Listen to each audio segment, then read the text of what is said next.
Hello and welcome to the Genuine Learning Blog. My name is Melissa Galasso, and today we're going to talk about a really exciting step towards greater mobility and easier pathway to becoming a CPA.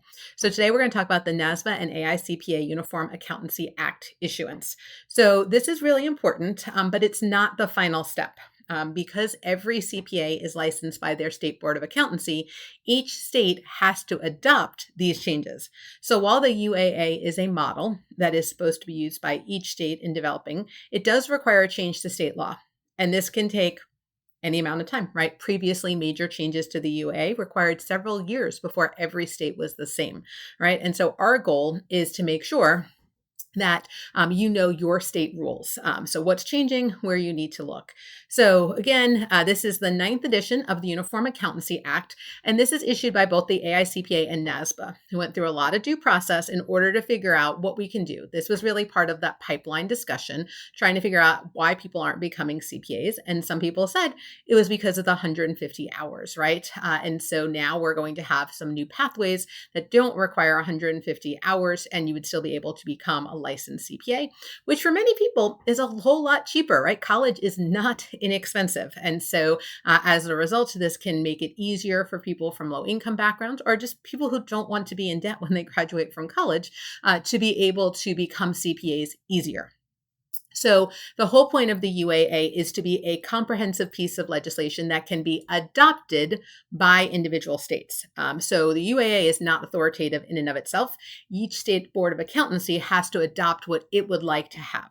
And so some states have already beat the AICPA to this and already have the mobility changes, already have the extra pathway. Others still have to take steps in this direction. So you can't just assume that because the UAA has been issued that your state has adopted it. You need to make sure that your state has adopted it if you want to try any of these new pathways. The goal, obviously, is uniformity, and people who have concern about making these changes are concerned about the problems with respect to mobility, with the ability to practice when there are states who do not make these changes or do not make them quickly enough, right? So that was really where a lot of this led. So we're going to take a look here at what are the requirements for, what are the changes and what are the requirements. So in terms of licensure, we're going to have 3 pathways. The first one we've already had, a post-bachelor degree with an accounting concentration and 1 year of work experience, right? So that's that 150-hour rule everyone keeps talking about, right? So you have the post-bachelor degree and you've gotten that additional training. Then we have another option, which is a bachelor's degree and then 30 additional credit hours, getting you to that 150 hours and 1 year of experience. So you notice in both of them, either you're going to get an undergraduate degree and an extra 30 credits. Again, you don't have to get a master's. It just needs to be 30 credits. They can be in underwater basket weaving. It does not matter so long as you meet their state rules. But you have only 1 year of experience requirement when you have the 150, whether that's from a post-bac or whether that's a bachelor's degree and the additional 30 hours. What they're adding is an opportunity to get a license with 120. So simply a bachelor's degree and 2 years of experience, which oddly enough is exactly how I got my license over 20 years ago. So 20 years ago, there was no 150 hour in Virginia where I got my original license. And so I just had to have the work experience and the bachelor's degree. And now we've come full circle back to a bachelor's degree and 2 years of work experience. So at the end of the day, you're either getting additional work experience or you're getting additional education, and you can pick your poison. The other major change in here is a change from a state-based mobility to an individual practice privilege. And this is hugely important because the big issues that we have is when one state changes the rules and now you live in a state that doesn't have the same rule, you might not be able to practice in that other state because you don't meet that state's what we call substantial equivalency. So today, if your states are substantially equivalent, we say, oh, well, since we're so close, yeah, you can come practice in my state. But if we're not substantially equivalent, right, and you have a very different rule, then you can't work in my state without getting an additional license and meeting our requirements.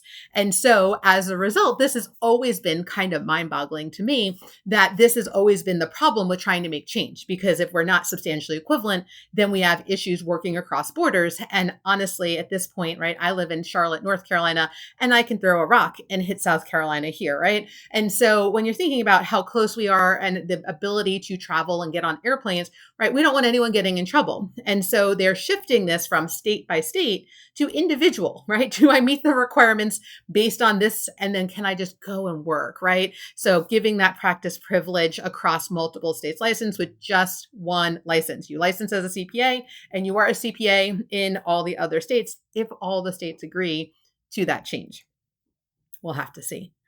The other thing that it has to do for people who are going to be before these rules, right? That safe harbor requirement. So it adds language around those who were licensed under differing education, experience, or examination prior to December 31st of 2024 to continue to have practice privilege under mobility, right? So we don't want to take anything away either. So we kind of grandfather things in, and we're making these changes in the meantime. So this is hugely important, but we can't be done until every state has made movement. So if your state's done, congratulations. If your state hasn't made any progress, talk to your state society, talk to your state board, because the goal is to get this done and get it done quickly. We don't want to be talking about this forever. So we're grateful to have a standard set of rules, but each state has to comply. So if you're in a state that hasn't made any progress here, take it upon yourself to help progress happen. All right, so that's a wrap on this week's blog. We hope to see you on a future blog. Have a great day, guys. Bye-bye.